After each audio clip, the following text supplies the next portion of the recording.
Let me move you on because you have a new bill that you proposed called the Respect for Marriage Act, which would undo the Defense of Marriage Act, which defines marriage as between a man and a woman and disallows same-sex couples from having any federal benefits. That's right.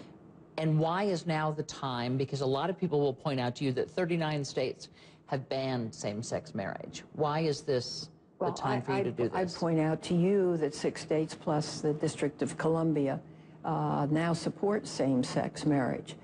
Marriage is always a creature of the state for legal reasons. Divorces, inheritances, adoption, all family matters are done by state law.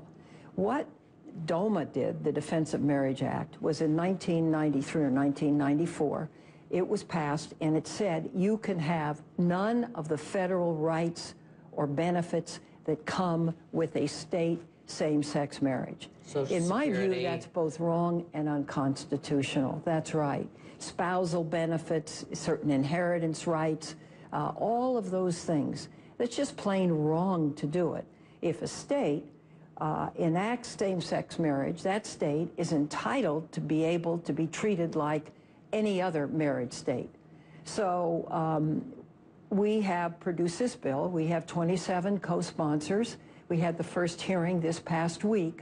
I believe it may be a long march, but I believe it's going to happen. And when you look at this and you look at what's happening in New York today, do you think that over time this will just be a generally accepted practice? Is that where you're sort of headed, despite what have been some, most recently certainly in state votes, people turning down the idea of same-sex marriage? Yes, I think so. As time goes on, what I find is more and more people have gay friends, they have gay relatives. People are much more forward with their thinking about this now. I think they're much more open to it. The polls are showing a change in attitude. And the problem here is that if a state says, yes, we're going to countenance same-sex marriage, then all the rights and benefits thereof ought to be due to that relationship. Federal benefits. Exactly. Let me just turn you quickly to Libya, because France seems to, has said, listen, if Gaddafi steps down, he can stay in the country. The U.S. also seems to be softening its position. Do you think that's a good idea? Well, if you're not going to, let me be candid, if you're not going to kill him, take him out, what you want is him out of office. What I want is him out of office and nowhere near the governance of Libya.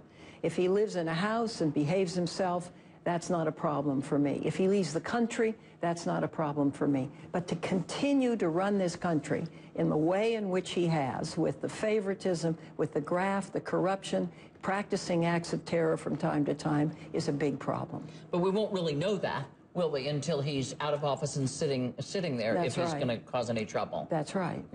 Senator Dianne Freinstein, it's always great to have you here. I hope you'll come back. Thank you, Candy.